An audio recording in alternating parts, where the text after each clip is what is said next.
Can to electrons attract each other, क्या दो electron जो रखे गए हैं एक दूसरे कुछ डिस्टेंस पर, क्या वो एक दूसरे को अट्रैक्ट करते हैं, कर सकते हैं? We can see here. अभी तो हम देखते हैं कि इलेक्ट्रॉन यदि सेम टाइप के चार्जेस हैं तो वो क्या करेंगे, रिपेल करेंगे। यहाँ इलेक्ट्रॉन इलेक्ट्रॉन दोनों सेम है तो ये क्या करेंगे, रिपेल करना चाहिए, रिपेल करते हैं, ये हमने सुना है पढ़ा है। लेकिन क्या दो इलेक्ट्रॉन आपस में अट्रैक्ट भी करते हैं? चलो हम देखते हैं, it's very important.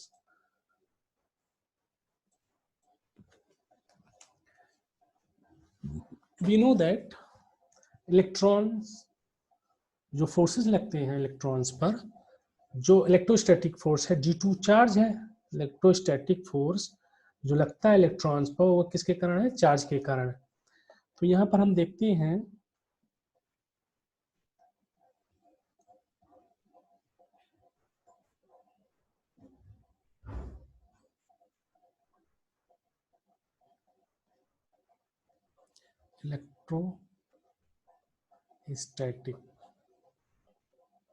Electrostatic force किसके कारण होता है, ड्यू टू चार्ज के कारण। अब यहाँ पर एक इलेक्ट्रॉन रखा है, ओके, और एक यहाँ पर इलेक्ट्रॉन रखा हुआ है। There is distance between, let मान लिया हमने 1 सेंटीमीटर है, 1 सेंटीमीटर है। अब इलेक्ट्रोस्टैटिक फोर्स जो है ड्यू टू द चार्ज के कारण लगता है। और इलेक्ट्रोस्टैटिक फोर्स क्या हो इलेक्ट्रॉन के बीच में, रिपल्सन फोर्स। कैसा होगा ये, रिपल्सन, कैसा होगा, रिपल्सन, रिपल्सन फोर्स। तो जो रिपल्सन फोर्स है ड्यू टू किसके कारण हुआ, चार्ज के कारण। किसके कारण हुआ, ड्यू टू चार्ज। अब हमने अभी पीछे पढ़ा है कि यदि किसी पार्टिकल में चार्ज है तो उसमें मास तो 100% होगा। तो इलेक्ट्रॉन में मास भी होता है कि नहीं। तो यदि दो मासेज हैं, इलेक्ट्रॉन में मास है तो इसके कारण एक फोर्स और लगेगा। यदि इसमें मास m है और इसको भी हमने यहाँ पर रख दिया, इसका भी मास m है, दोनों इलेक्ट्रॉन सेम है, और 1 सेंटीमीटर की दूरी पर रख दिया हमने, ठीक है, 1 सेंटीमीटर दूरी पर। तो इसमें भी क्या लगेगा, एक फोर्स लगेगा, मास के कारण एक फोर्स लगता है, उसको क्या बोलते हैं, ग्रेविटेशनल फोर्स।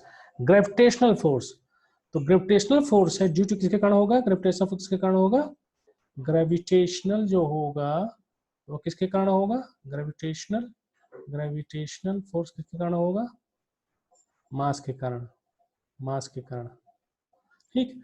तो जो इलेक्ट्रॉन है उस पर दो फोर्सेस लगे, पहला लगा repulsion force due to charge, दूसरा लगा ग्रेविटेशनल, जो कि कैसा फोर्स होता है, gravitational force is always attractive. Gravitational force कैसा होता है, ऑलवेज अट्रैक्टिव। कैसा रहता है ये, ऑलवेज अट्रैक्टिव रहता है ये, ऑलवेज अट्रैक्टिव, ऑलवेज अट्रैक्टिव। तो हमने देखा कि जो इलेक्ट्रॉन रखे गए हैं उनके बीच में दो टाइप के फोर्स लगे, एक लगा ग्रेविटेशनल और एक लगा इलेक्ट्रोस्टैटिक्स। इलेक्ट्रोस्टैटिक कैसा होगा, रिपल्सन होगा, और ग्रेविटेशनल कैसा होगा, अट्रैक्टिव होगा। तो इलेक्ट्रॉन क्या क्या कर रहे हैं, अट्रैक्शन फोर्स 100% लग रहा है। लेकिन अब हम देखेंगे कि जो इलेक्ट्रोस्टैटिक फोर्स हम जानते हैं कि वेरी स्ट्रांग होता है। क्यों ऐसा होता है, क्योंकि ये बहुत पास में होता है, इनका जो रेंज है बहुत कम होती है, लेकिन ग्रेविटेशनल फोर्स की रेंज बहुत ज्यादा होती है। यदि हम बात करें मून है और हम है यहाँ पर, there will be gravitational force between. तभी हम देखते हैं कि जब हम बीच में जाते हैं तो क्या होता है, दिन में देखते हैं कि पानी बहुत दूर रहता है, लेकिन जैसे ही नाइट होती है 11-12 बजता है रात के, तो पानी चढ़ने लगता है, this is due to gravitational force. और हमने देखा है कि हमारे अंदर शरीर में 70% वाटर होता है, तभी जो हार्ट अटैक होते हैं मैक्सिमम कब होता है, मॉर्निंग 3-4 AM के लगभग होता है। क्यों ऐसा, क्योंकि हम सो रहे हैं, ज़्यादा पानी पी लिया हमने रात में, तो उसमें क्या होगा, ड्यू टू ग्रेविटेशनल फोर्स में क्या होगा, प्रेशर बढ़ेगा। तो प्रेशर बढ़ने के कारण उसमें अटैक हो जाता है। इसलिए बोलते हैं कि रात में बहुत कम सोते समय पानी कम पीना चाहिए, थोड़ा 2-3 घूंट पीना चाहिए। ड्यू टू क्या है, ग्रेविटेशनल फोर्स। अब हम यहाँ पर देखते हैं ग्रेविटेशनल फोर्स इलेक्ट्रिसिटी पर कंपेरिजन करते हैं कि कौन कितना ज्यादा है। ठीक है, तो हम देखते हैं इसमें कि कौन कितना ज्यादा है।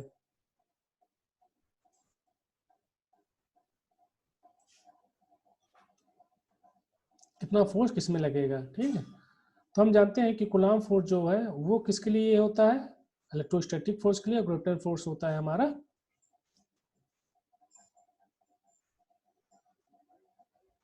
ठीक है। तो अभी हम इसमें देखते हैं, तो कूलम्ब फोर्स का फॉर्मूला पता है, अभी हम बताएंगे अभी प्रॉपर, लेकिन हम भी know that F equal to जो इलेक्ट्रिक फोर्स है, इलेक्ट्रोस्टैटिक फोर्स रिपल्सन फोर्स है जो 1/4 pi epsilon naught Q1 Q2 by r square. ठीक है, यहाँ पर ले लिया Q1 equal to Q2 equal to कितना होगा, E जो चार्ज इलेक्ट्रॉन का इक्वल टू 1.6 इंटू 10⁻⁻19 कूलम्ब, और आर हम मान लिया 1 सेंटीमीटर, कितना 1 सेंटीमीटर की दूरी पर रखा गया। तो 1 सेंटीमीटर इक्वल टू क्या होगा, 1 इंटू 10⁻⁻2 मीटर। और 1/4 पाई एप्सिलॉन नॉट की वैल्यू पता ही है हमें कितना होता है, 9 इंटू 10⁹। इसका यूनिट क्या होगी, newton metre square upon coulomb square, newton metre square upon coulomb square. This इसको हम रखते हैं, इसको रख के देखिए कितना होगा। इसको रखने पर हमें मिलेगा, और ये हो गया हमारा क्या, this is the electrostatic force. ठीक है, अब यहाँ पर एक ग्रेविटेशनल फोर्स निकाल लीजिए, ग्रेविटेशनल फोर्स निकाल लीजिए। तो F G gravitational force equal to G m1 m2 by r square. ठीक है, तो F G equal to value निकाल लेते हैं, जी की वैल्यू पता ही है हमें, m1 m2, m1 हमारा यहाँ पर हो जाएगा, एफ जी की वैल्यू निकालनी है। तो m1 equal to m2 electrons ही है, तो हो जाएगा इसमें 9.1 इंटू 10⁻31 kg, ये होता है मास। आर वही हमारा रहेगा, r equal to 1 centimetre equal to 1 into 10⁻⁻2 metre. अब इसको सॉल्व करिए, सॉल्व करके क्या निकलता है, सॉल्व करिए। तो हम ये सॉल्व करें तो हमें मिलेगा एफ ई जो इलेक्ट्रोस्टैटिक फोर्स है 2.3 into 10⁻24, you can check it, okay after solve. And F G जो होगा लगभग 5.5 इंटू 10⁻67 न्यूटन, इतना होगा। जो ये फोर्स है एफ जी आपका, this force, this is the Fg and this is the Fe, okay, this force। ये कौन सा फोर्स है आपका, ये है हमारा रिपल्सिव फोर्स। कैसा है ये है हमारा रिपल्सिव फोर्स है, दिस इज द रिपल्सिव, और this is the attractive, this is the attractive. तो we can say that electron attract करते हैं एक दूसरे कितने फोर्स पर, 5.5 × 10⁻67 न्यूटन के जो फोर्स है उतना लगता है अट्रैक्शन का। ये रिपल्सिव हो गया वो। अब इसमें देखो, यदि हम देखें तो इसमें ये 67 है F G and F E है 24, तो कितने टाइम्स एफ ई ज्यादा हो जा रहा है, विल चेक इट हियर, कर देते हैं।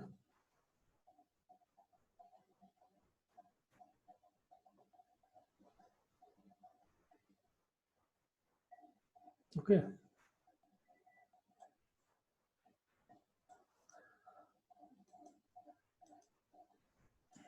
तो ये कितने टाइम्स ज्यादा है, तो हम we will see here, F E by F G निकाल लीजिए, F E by F G निकालिए, इसका कितना हो जाएगा, एफ ई आपका 2.3 इंटू 10⁻⁻24 डिवाइडेड बाई 5.5 इंटू 10⁻⁻67। हम चलो पावर को देख लेते हैं, पावर में कितना हो जाएगा, पावर्स का देख लेते हैं। लगभग F E by F G equal to आ जाएगा आपका 10 to the power minus 24 plus 67, this is the power. तो 3 into 43, 10 to the power 43 times, this is the force. तो इसका मतलब क्या हो, जो electrostatic force, electrostatic means repulsion force है, वो अट्रैक्शन फोर्स है 10 टू पावर 43 टाइम्स ज्यादा होगा, ज्यादा स्ट्रांग होगा। तभी हम बोल देते हैं कि electron electron always repulsive, but there should be is attraction force. वो वीक है लेकिन एक्चुअल में लगता है। जैसे हमें मून खींच रहा है, कोई पार्टिकल्स है, कोई भी पार्टिकल्स है in universe always attract to each other due to mass, their mass। यदि मास है तो अट्रैक्शन फोर्स होगा। तो यहाँ पर देख रहे हैं कितना फोर्स ज्यादा होगा हमारा, 10 to the power 43 times is more strong than gravitational force, means two electron एक दूसरे को अट्रैक्ट करते हैं। ये हम यदि हम एससी वर्मा पढ़े तो फर्स्ट पेज में ये तो इलेक्ट्रिक चार्ज ऐसे चालू होता है, उसमें उन्होंने बहुत क्लियरली दे रखा है। यदि हम देखें उसमें आप देखिएगा और आपका काफी उसमें क्लियर हो जाएगा। तो ये पूछा जाता है कि can two electron attract each other, तो हम बोलेंगे yes, to electrons attract each other with the force of 5.5 into 10^67 Newton when they placed 1 centimeter away to each other। 1 centimetre दूरी पर रखेंगे तो इतना फोर्स अवश्य लगेगा।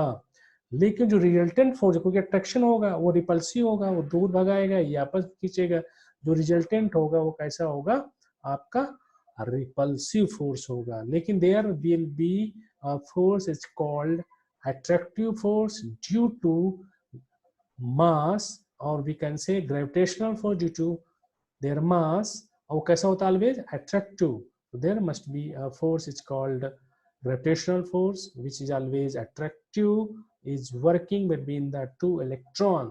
So we can say that two electron attract each other with a force of 5.5 into 10 to the power 67 Newton when they are placed 1 centimeter away to each other. Okay, understands? This is the basic concept of the charge. Okay, we will see here what said S.C. Verma on their book. इसमें देखिए S C Verma का मैंने अभी picture लिया है, उसमें क्या करें, what is electric charge, matter is made of certain elementary particles with the in technology. इसमें यहाँ पर देखिए इसमें लिखा होगा ये, because of their mass these particle attract each other by gravitational force, thus an electron attract another electron placed 1 centimeter away with gravitational force। आप यहाँ पर देख रहे होंगे, यहाँ पर देख रहे होंगे आप, रिटन हियर, यहाँ पर ये लिखा हुआ because of their mass thus an electron, यहाँ पर आप देख सकते हैं इसमें ये लिखा हुआ, thus an electron attract another electron placed 1 centimeter away with gravitational force। तो यहाँ पर हम बिल्कुल देख सकते हैं एस.सी. वर्मा में कंसेप्ट क्लियर होता है इसमें कि जो फोर्स लग रहा है वो ऑलवेज अट्रैक्टिव होता है, gravitational force is always attractive. तो वी कैन सी हियर, देख सकते हैं electron attract each other electron.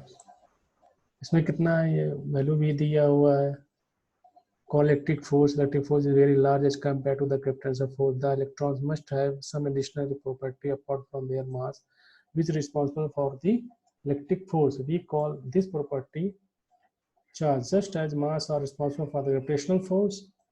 तो ये हमारा हो गया, neutrons exerts only gravitational force and each other and experience no electric force. The neutrons have mass but no charge। We can see here कि electron neutron एक दूसरे को attract करते हैं, can two electron attract each other. तो सी और में कहता है, या आप कहीं भी पढ़ेंगे तो इसमें two electrons attract each other with a force of, that is the, we can calculate centimetre, we can keep there, it is due to mass, gravitational force due to mass and electrostatic force due to charge। We have to remember always this। So we can conclude this कि electron can attract each other. Next we will see Coulomb's force. Coulomb force की क्या points हैं, उसके कब वो Coulomb force लगता है. It is very important कि Coulomb force को कब लगाएं हम, कब नहीं लगाएं. Coulomb का रेंज क्या है, हम क्यों अप्लाई करते हैं, उसका जो डायमेंशंस है वो कैसे निकालेंगे, उसका रेंज क्या है, उसका एप्लीकेशंस क्या है, we will see in next lecture.